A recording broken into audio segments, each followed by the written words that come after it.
भक्ति वहां ज्यादा पल्लवित, वहां जन्म हुआ भक्ति का।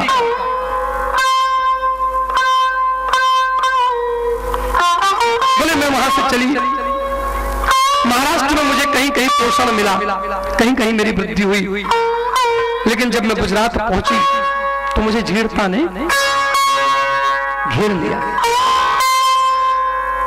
गुर्जरे झेड़ता, गुर्जर, जब मैं गुर्जर प्रदेश में, गुजरात प्रदेश में पहुंची तो वहां मुझे वृद्धावस्था ने घेर लिया।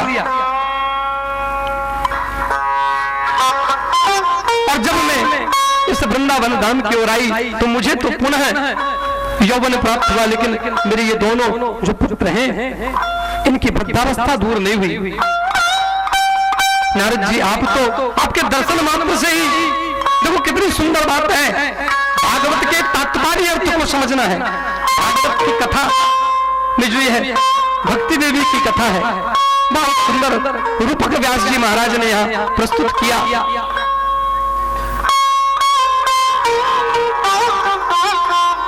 हृदय में भक्ति उत्पन्न होती है, लेकिन जब इस हृदय की भक्ति में धन का सम्मिलन हो जाता है, समावेश हो जाता है, मानव के जीवन में थोड़ी सी सत्ता संपत्ति आ जाती है, तो उसके हृदय की भक्ति धूमिल हो जाती है।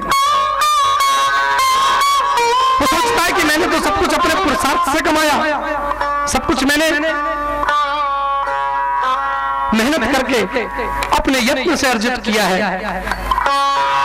भूल जाता है कि उसे जो कुछ प्राप्त हुआ है परमात्मा के प्रसाद से प्राप्त हुआ। भक्ति आई तो भक्ति दूर प्रस्त हो जाती है। बोलते हो मेरा है, लेकिन उसकी पीड़ा में आपका आदेश नहीं चल रहा, फिर भी उसमें पीड़ा हो रही है। बड़ी सुंदर काया भगवान ने दी, घंटों से संवारा सजाया, लेकिन समय आने पर इसमें झाइयां पड़ गईं, आंखों ने देखना बंद कर दिया, दांतों ने चबाना बंद कर दिया, हम उसे रोक नहीं पाए। तो कैसा मेरा? कुछ भी मेरा नहीं, कुछ भी तेरा नहीं। भक्ति के बाद यदि ये बात जागृत हो जाए मन में कि संसार में जो कुछ है वह सब प्रभु का है और हम भी प्रभु के हैं, तो निश्चित जानिए उसके हृदय में वास्तविक ज्ञानी की उत्पत्ति हुई है। और जब ज्ञान उत्पन्न हो जाएगा तो इस संसार को वो अपना नहीं मानेगा, इस संसार को उस प्रभु का प्रसाद मानेगा। और हम इस संसार में उस प्रभु के भजन के लिए आए हैं, उस प्रभु की सेवा के लिए आए हैं, ऐसा मानते हुए इस संसार सागर से पार करने का प्रयत्न करेगा, चीजों को पकड़ेगा नहीं।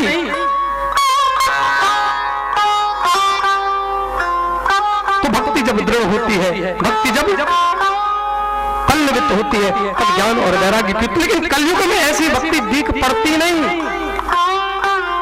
लोग नवरात्र में तो खूब भक्ति भक्ति करते हैं, नवरात्रि आई तो आप देखिए भक्ति का रेलम पेल है। लोग सुबह सुबह मंदिरों में जल चढ़ाने जा रहे हैं, खूब आराधना कर रहे हैं, लेकिन यदि द्वार पर कोई अतिथि आ जाए तो चढ़ गया सिर।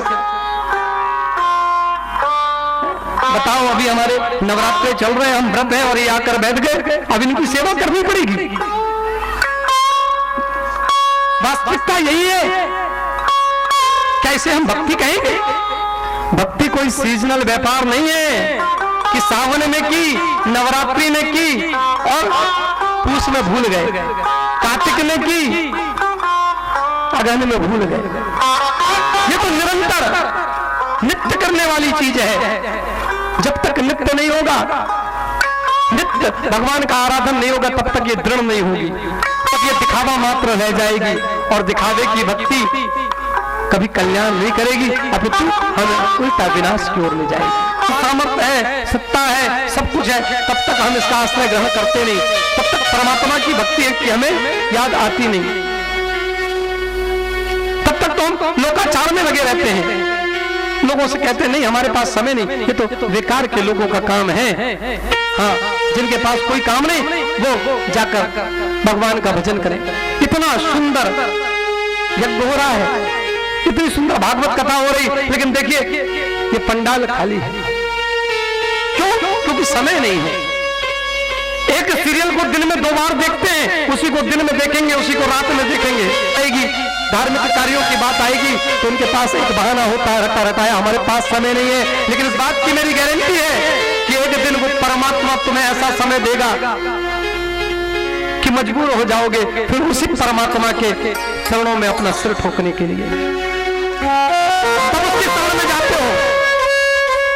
फिर वो भी कहता है हाँ, जब तक तो था तब तेरे पास समय नहीं था, आज जब खाली हो गया। उसे किसी चीज की आवश्यकता नहीं, क्या चाहिए, हम क्या दे सकते हैं परमात्मा को, सब कुछ उसका दिया हुआ है, हमारा शरीर, हमारी संपत्ति, सब कुछ उसका है, हम उसे क्या देंगे।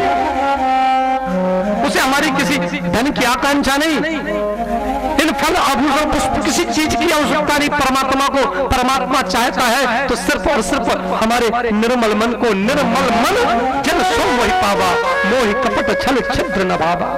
परमात्मा स्वयं कहते हैं, गोस्वामी जी ने कह दिया, परमात्मा जाति नहीं देखता,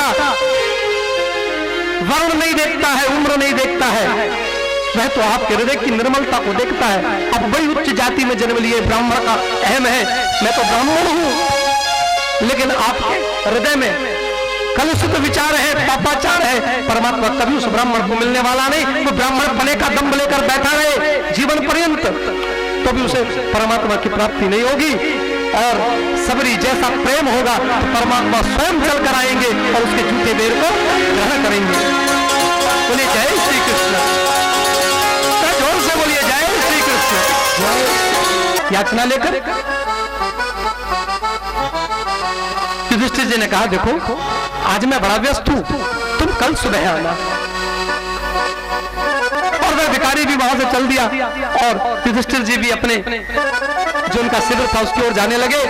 तुरंत भीम ने विजय दुदुम्बी बजानी चालू कर दी, विजय नगाड़े बजाने लगे। तो लोग निकल निकल के शिविर से बाहर आ गए, अभी तो युद्ध पूरा नहीं हुआ, ये विजय दुदुम्बी कैसे बजने लगी, ये विजय नगाड़े कैसे बजने लगे। सबने आकर भीम से पूछा क्या बात है, ये विजय दुदुम्बी क्यों बजा रहे हो। बोले आपको पता नहीं, अरे आज हमारे भैया ने काल पर विजय प्राप्त कर ली है, उन्होंने काल को जीत लिया। बोले क्या कहते हो। बोले हाँ, बोले मेरे भैया ने और उनके पास याचक आया था, उस याचक दोनों ने काल पर विजय प्राप्त कर लिया। युधिष्ठिर जिस बात को सुन रहे थे समझ में नहीं आई। बोले अभी अभी इनके पास एक याचक आया था और इन्होंने उस याचक को कल सुबह का समय दिया है, इसका मतलब यह है कि मेरे भैया को यह निश्चित